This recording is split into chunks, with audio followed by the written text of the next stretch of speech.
আজি আমি বোকাখাত মহকুমা কৃষক মুক্তি সংগ্ৰাম সমিতি উদ্যোগত বোকাখাত এপিডিচিএল সংমণ্ডল কাৰ্যালয়লৈ আহিছোঁ আৰু আমি এটা কথা তেওঁলোকক জনাইছোঁ যে যি স্মাৰ্ট মিটাৰ সমগ্ৰ ভাৰতবৰ্ষৰ লগতে অসমৰ সৰ্বস্তৰ ৰাইজে বিৰোধিতা কৰি আছে সেই স্মাৰ্ট মিটাৰ সম্পূৰ্ণ অবৈধ অনৈতিক যি স্মাৰ্ট মিটাৰৰ পৰিসংখ্যা ভাৰতবৰ্ষৰ তুলনাত কেৱল অসমতে সৰ্বাধিক লগোৱা হৈছে বুলি সেই বৈষম্যমূলক ভয়াবহ তথ্য খুদ কেন্দ্ৰীয় শক্তি মন্ত্ৰীগৰাকীয়ে ৰাজ্যসভাত কৈছে আৰু যি স্মাৰ্ট মিটাৰ প্ৰথম অগ্ৰাধিকাৰ ভিত্তিত চৰকাৰী কাৰ্যালয় আৰু ইণ্ডাষ্ট্ৰি আৰু হাই ভেলু কমাৰ্চিয়েলত সংস্থাপন কৰিবলৈ আহিছিলে সেইবিলাক কাম তেওঁলোকে নকৰাকৈ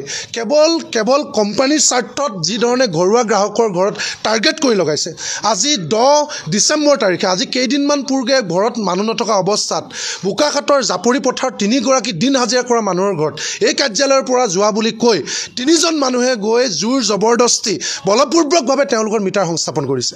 আপোনালোকে সেই মিটাৰ সংস্থাপন কৰাৰ ক্ষেত্ৰত কোনো ধৰণৰ বিধিবদ্ধ প্ৰক্ৰিয়া কোনো নটিচ কোনো মিটাৰ ৰিপ্লেচমেণ্ট স্লিপ একো দিয়া নাই গতিকে সেয়া সম্পূৰ্ণ অন্যায় আৰু আমি যোৱাকালি শক্তিমন্ত্ৰীগৰাকীকো দেখিছোঁ প্ৰশান্ত ফুকন ডাঙৰীয়া তেখেতে এটা কথা কৈছে যে স্মাৰ্ট মিটাৰ হেনো চেনচিটিভ স্মাৰ্ট মিটাৰ অতি সংবেদনশীল এই স্মাৰ্ট মিটাৰ মেইন ছুইচটো অফ নকৰিলেও কাৰেণ্ট আহি থাকে গতিকে আমি তেখেতক কৈছোঁ যে আপুনি নতুনকৈ দায়িত্ব লৈছে অকণমান কথাবোৰ জানি বুজি পঢ়ি শুনি উত্তৰ দিব মানুহৰ আন্দোলন এখনক ভেঙুচালি কৰাৰ ধৃষ্টতা আপুনি নেদেখুৱাব সেই সেন্সিটিভ সেই সংবেদনশীলতা কিয় চৰকাৰী কাৰ্যালয়ত নহয়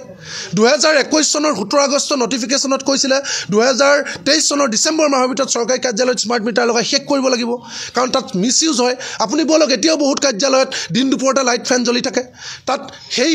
লছটো নাইকিয়া কৰিবৰ কাৰণে তাতে স্মাৰ্ট মিটাৰ লগাব লাগিছিলে তোমালোকৰ নিজৰ কাৰ্যালয়ত সেন্সিটিভ নহবা বাগানবিলাকত ডাঙৰ ডাঙৰ চুৰবিলাকে চিটিপিটি বেয়া বুলি বাইপাছ কৰি চুৰ কৰি আছে ইঞ্জিনিয়াৰৰ লগত মিলি সেইবিলাকত তোমালোক সেন্সিটিভ নহবা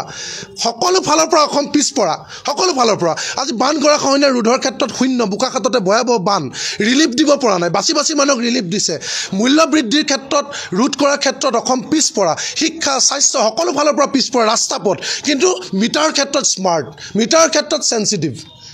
মানুহ 1250 টকা অৰুণোদয়লৈ কেলধুপকে জীয়াই আছে 1250 টকা অৰুণোদয় দিছে 3000 টকা স্মাৰ্ট মিটাৰ বিল 250 টকা বৃদ্ধ পেঞ্চন দিছে হৰলিক্সটোৰ দাম 320 টকা কি পৰ্যায়ত মানুহ জীয়াই আছে 80 টকা তলত চব্জি নাই 70 টকা পিঁয়াজ 40 টকা আলু কেনেকৈ মানুহ জীয়াই তাৰপিছত এনেকুৱা ডকাইত মিটাৰ এটা লগাই দিব তেজ উই খাব দুখীয়া মানুহৰ এইটো নহ'ব আমি আজি কাৰ্যালয়ত কৈছোঁ যি এপিডিচিএলৰ নাম লৈ গুণ্ডা মানুহে লগাইছে তেওঁলোকক নেক্সট টাইম যাতে আমাৰ গাঁৱলৈ নপঠিয়াই আমি সকীয়াই দিছোঁ হয়নে নহয় আৰু দ্বিতীয় কথা যিকেইটা মিটাৰ লগাইছে সেইকেইটা ইমিডিয়েট যাতে খুলি আনে তেওঁলোকক কৈছোঁ আমি ইয়ালৈ আহিছোঁ লগতে থানালৈও যাম যে কোনো নীতি নিয়ম নোহোৱাকৈ আমাৰ ঘৰত ডকাইতৰ নিচিনাকৈ মানুহ নথকা অৱস্থাত লগোৱা মিটাৰ আমাক নালাগে 2 নম্বৰ মিটাৰ আমাক নালাগে